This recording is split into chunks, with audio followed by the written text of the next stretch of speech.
producers, Dave McCary and Emma Stone.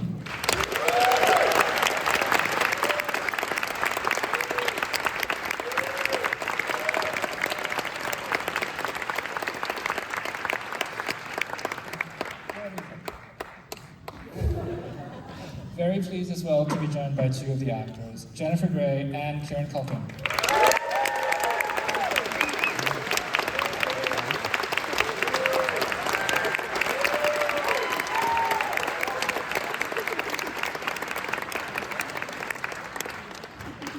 And as you can see, can you not see? Yes, okay. Joining us as well from Budapest, Jesse Eisenberg. You can see he will be on the big screen behind us soon. Happy birthday, baby. What do we look at? Thanks a lot. What do we look at to address Jesse? Our birthday girl. Nice choice. That's a big birthday, Yeah, this is my birthday tux. Is it a whole tux? It's just the top. It's actually, there's not even anything over my belly button. It ends. Thanks for joining us, Jesse. I know it's late there. Thank you, Dennis. Thank you so much. What an honor to be over here, but broadcast there. And happy birthday. Thank you so much, of course.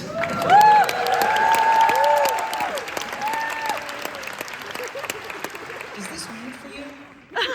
You're like sitting in front of a computer, but like to us, you're a giant head and we can all see you. Yes, that's a manipulation, just so I can feel, just still have the authority over the project. Is it weird for me? Everything's weird, this included, and hard to say more or less than being in person. Well, we're very grateful you could join us this way. I'm actually going to throw the first question to you, Jesse. If you could just tell us a little bit about, wanting to make this decision to make a film in Poland. I know that you have a family connection there. So when did you first go to Poland, and when did you start thinking about making a film there? Thank you. Thank you for asking. I went to Poland in 2008 just to take a picture of this house that we actually filmed the movie, and that house was where my Aunt Doris, who we call in the movie Grandma Dory, grew up. And I told her if I ever get a job in Europe, I'll find that house and take a picture for you. And the kind of bad punchline is that when I finally showed her the picture, she couldn't have been less impressed. But basically, I did pretty much this tour. My wife and I drove pretty much the journey that these characters take, and since then I've been wanting to make a movie there. The first play I wrote took place in Poland, and it was just kind of like a dream to get to go there and be able to tell what felt to me kind of like an American-style independent film, with all the trappings of an American-style buddy road trip movie, but over there. And that was kind of the goal conceptually. Emma and Dave. Emma, you touched on this a little bit in the introduction about how you wanted to work with Jesse. Maybe you can say a little bit about how Fruit Tree came to be involved in producing this film. Well, like I was saying before, I've known Jesse for a really long time, and Dave and Ali are really close with Jesse too. We were lucky enough to produce his first film, When You Finish Saving the World, as our first film as a production company, and then he invited us to come along for this one, which we were so beyond grateful to do. And I think we all just think he's absolutely brilliant and have loved his writing, his plays, for so long, and it's so incredible to see him blossom into this just truly wonderful director. And I think that'll continue on and on, I hope. Jesse, do you want to do more stuff together? Yeah, maybe in different capacities. Okay. Yeah, maybe we'll talk about this when you're not just floating, as a head. We can talk about this in person. Of course. You need to tell my whole body. Happy birthday. Thank you so much. What different capacity? Oh no, I was just making a joke that right after I said it, realized wasn't going to work. This is one of the dangers of not being there in person, to really understand the vibe, to test the audience. It is, but in sincerity, I'm like the luckiest person in the world because I've known Em for years, and she's a great genius. I mean, obviously as an artist, but she's unbelievably savvy about No. She's unbelievably savvy about movies. So when I heard she was producing, my first thought was like, oh, finally, because she's just brilliant, as is, Dave, who I met through her, and Ali, who I met through her. So I just got incredibly lucky. I'm wondering at what point Kieran got involved. Were you thinking about an actor, or were you thinking about, first of all, playing one of the roles as you were writing? And I'm just wondering if, it's so important, I think, the connection between the two characters, and the contrast. So I'm wondering if you had actors in mind as you were writing. Did you always Not as much.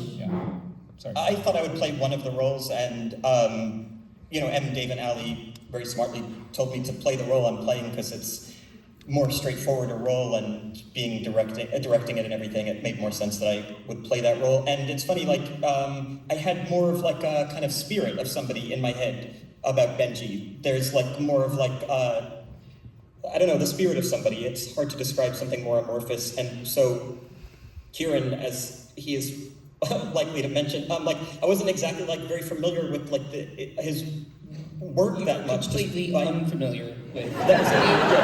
You act like this is a normal thing to cast somebody without an audition or not having seen their work. You're like, yeah, it's normal, it's fine. Well, because you have such an unusual essence. And I feel like twice. In passing. And you were like, take this job. Weird. He, as you can see in the movie, he has just an unbelievable essence of. Thank you. It's just it's like everything that a person should have in a movie like this, which is like the movie wants to be funny, but also heartbreaking, and doesn't want to ever feel like it's comic, but also doesn't ever want to feel like it's melodrama. And I mean, is there a better performer on the planet who could do this kind of thing with such magnetism and such pathos? I normally tell him this in a kind of where we're both the same size. So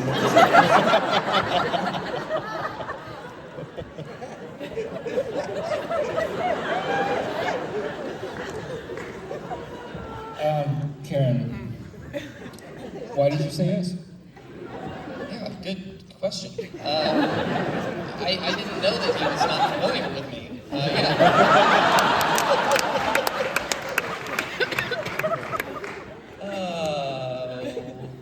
I don't know. I clicked with the guy right away when I read it. It's one of the very few things I read and was laughing out loud, and for some reason went, oh, I know that guy.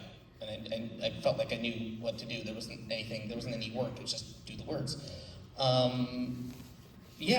wish there was a more interesting story. I just really liked it. We had a phone call, it seemed to go well. I had no idea he didn't know my work. Wait, there is a more interesting story, which is you tried to drop out multiple times. That is, I did also. Why did I say yes? I said yes and then spent a long time trying to get out of it. Which is true, because when he asked me to do it, it was like a year out. I went, yeah, that's next year, fine, I'll probably be dead, it's fine, yeah, let's do it. And then it became real, and then Em actually had a real backwards way of getting me back in, which was to let me off the hook entirely. Do you remember this conversation? Yes. Yeah. You were like, yeah, it's fine, it's no big deal. And I was like, but they're pre-production? Yeah, I was like, okay, I can help you find somebody to play Benji. You're like, no. If you're out, the whole thing falls apart, but it's fine, it's not on you. That's the genius That's what she did. of Emma Stone. And I was like, are you sure? I can just go home? You're like, go home, don't feel guilty at all. That's fun. I was like, great. Oh, fuck, I'm gonna do this movie now. It was really smart, it was good. She guilt trips all the department heads, and we just get an amazing crew. Very much a two-hander, this film, but I think the ensemble is really important. And since we have Jennifer here, can you talk about casting the other people in the film, and specifically Jennifer in this role? Yeah, I mean, it's the exact same thing. I was desperate to get her because it's the exact same thing of just, somebody who It's the exact same process. I don't know anything about them, and we sent a contract. It's just the same spirit of just oh yeah, this person is such a funny, personable person, but also an incredibly feeling, warm person who radiates just warmth and intelligence, and the character. Well, you radiate it. I don't know what's going, but yeah, no, you radiate it. But also with limited screen time compared to the cousins. Like, you want somebody who comes on screen and you immediately feel like, I know who they are, I love them, I totally understand who they are, and it's so interesting to watch them react and interact with this kind of very fraught cousin relationship. I wanted to hear maybe, actually all of you, talk a little bit about shooting in Poland and that experience. And very specifically, I mean, you're going through some pretty sites that are sort of, heavy with the weight of history. And I'm just wondering, there's the logistics of shooting in places like that, and also just the emotion. Thinking specifically of the concentration camp, but also many other scenes. Yeah, Jesse, you maybe want to start with that. Sure, yeah, sure. I had been there multiple times to scout, and also had been there as a tourist, and so for me it was like I was in real kind of just the mode of just trying to make sure we get our day and everything, and just making sure people were comfortable, but I was just in the mode of like, we have these 20 shots, we have 2 cameras, we have 25 extras, and we're shooting in this place that is incredibly sensitive. And but for Kieran and Jennifer, they were going in there for the first time, which was wonderful for the movie. If I could speak just selfishly from a creative perspective, was really amazing to see the reactions, because it also reminded me that my character was seeing it for the first time, because I was so familiar with everything. Kieran is like a really amazing, devoted father to the point where he actually tried to drop out of this movie because he didn't want to not see his kids. But when we went into this room with all the shoes, and there's kind of like, we were doing shots of these shoes, of kids' shoes, it just kind of like, I could see, it affected him, and it was, again, helpful for me, but also wonderful for the movie. And Jennifer similarly, or not similarly, but in a different scene, actually walked out of the scene. Actually, it wasn't that, it was in the same location, and she literally just walked out. It was amazing to see that because, it was really the only accurate glimpse of how people would respond in this situation who haven't seen it before, which is what the characters are going through. Because the rest of us as the crew, who scouted, we had all sorts of very strange conversations. For example, our wonderful gaffer, Shemish, is trying to figure out where to put a light for the scene in the concentration camp. So there are all these like very oddly practical discussions about something that is so, harrowing. So that was really amazing to see, and Jennifer was such a trooper because she was really, and she was just so wonderful. She was able to rebound and understand, and at the same time gave us what we really needed in the scenes, which is real reactions to this horrific place. I think it's worth mentioning the predominantly Polish crew who was on the younger side, and there's like a really robust film community there, and just incredible, film school. And I think, Jesse, you feeling immediate comfort in pre-production out there with that particular crew that was, presented to you. They were incredible. Yeah, it's so interesting. Additionally, the people who run the concentration camp are like these young, brilliant academics who like spend their lives basically keeping the memory of like my family alive. And it's really unbelievable when you think about it, because Poland, has a kind of fraught relationship, and actually fraught, very modern feeling with like Jewish people. And my experience there as like a Jewish Polish American was that just one of complete gratitude and reverence for these people, including our film crew, including the people who run these concentration camps, for the work that they do to celebrate families that were not theirs, and it's just really beautiful work. I was so thankful. Kieran or Jennifer, I don't know if you want to add anything to your experiences shooting there. The only thing I'd say is I just appreciated that we weren't, it never felt like we were on a set. We didn't do like scene work or there was anything like that. We just visited. And I don't know, I just appreciate that. It was on the page that way, and I appreciate that that's how Jesse and everyone approached it. I had never been to a concentration camp, and I was very nervous in anticipation. And everyone says, you'll see, if you never, you'll see, I'm like, okay. And I walked in, and I was like, I feel nothing. I feel nothing. And all of a sudden, I started to feel nauseated. And I go, Jesse, I feel really nauseated. He you sick? Are you sick? Did you eat something? He's like, oh my God, what did you have? What did you have? I was like, he thought I had food poisoning. I was going to ruin the day. I was like, no, I don't think so. I think it might be this, but I wasn't sure. But I was so girded and so defended and nervous about it. And then as soon as you had given Will that testimonial, that none of us, hadn't been in the script, none of us had read it, Will hadn't read it, he said, here, why don't you stand here? Everyone's standing around, and he goes, why don't you read this testimonial? And it was, I just remember, all I can remember is hearing the word about the dogs and and all of a sudden I was like, oh, I'm going down. I'm going down. Oh. And it was like this, it was like something coming from another planet, just coming into my body that there are no words for what I felt in my body. It was, I can only assume it was some kind of generational grief, something that does not happen in everyday life, thank God, because we wouldn't be able to function. And I didn't want to ruin the take, so I just held it together, and he said, cut. And I just dissolved into, Kieran was like swaddled me like a baby, like just like, you swaddled me, like held me tight. And I then spent a long time outside trying to recover and realizing, oh, I am too porous for this day of work. I gotta create a shield around me, like the girl in the bubble. So that's what I did, and I felt nothing again. It was weird. Jesse, I wanted to ask you what it's like to direct a film that you're also acting in, and to hear from Kieran and Jennifer what it's like to be directed by somebody you're in a scene with, like your scene partner. You mean whose work we've never seen before?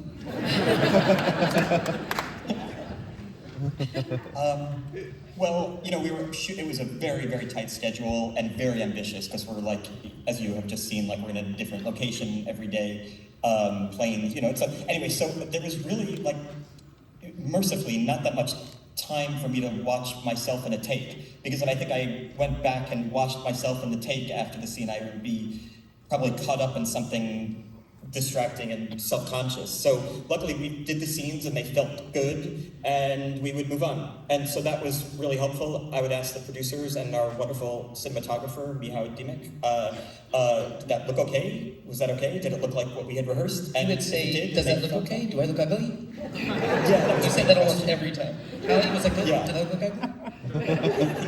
I felt so conflicted having like a little bit of power that I just assumed I must look ugly in some kind of life balancing atonement. And so Just like power. yes, that's what I assumed. Oh, I feel so fortunate to get to do the movie that I'm probably ruining it with my profile. But then we would just move on, and then I had to contend with the movie with Rob Nassau, who was in the audience, who was our wonderful editor. And we shared some of the profile.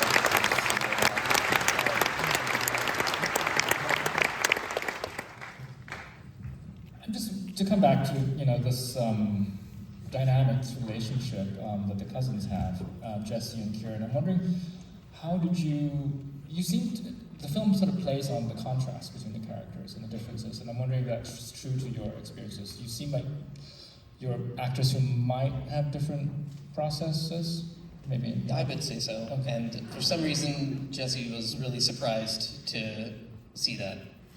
You came to my room once and you did my trailer, I guess, and you were like, do you think that you and I were gonna be alike? And I was like, no. Why? Did you? And you went, I did. And then you walked away scratching your head.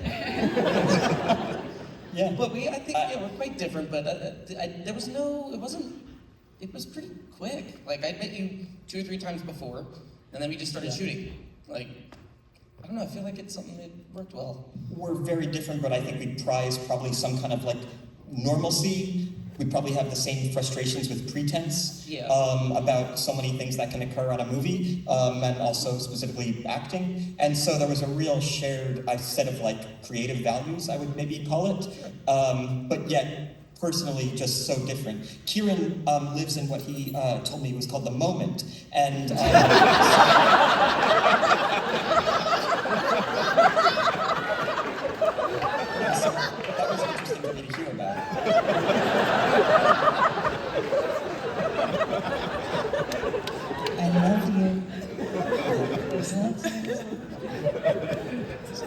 Very good. Okay, I'm going to decide that we do have to wrap up, but maybe we can all collectively wish Jesse a happy birthday. You were going to sing. Yeah, I think you were gonna sing, right? You sing. were gonna sing. Nobody's gonna sing for you. That my wish has come true then. Unless we all do it very slowly. No, How to sing? first thing. Yeah, let's do the first thing. Yeah. How about we just get a whole audience? Can you guys just shout out happy birthday? That's a good Just say happy birthday. Why not? Thank you, Jesse, for joining Thank us. you, Jesse. Thanks so much. Thanks, everyone.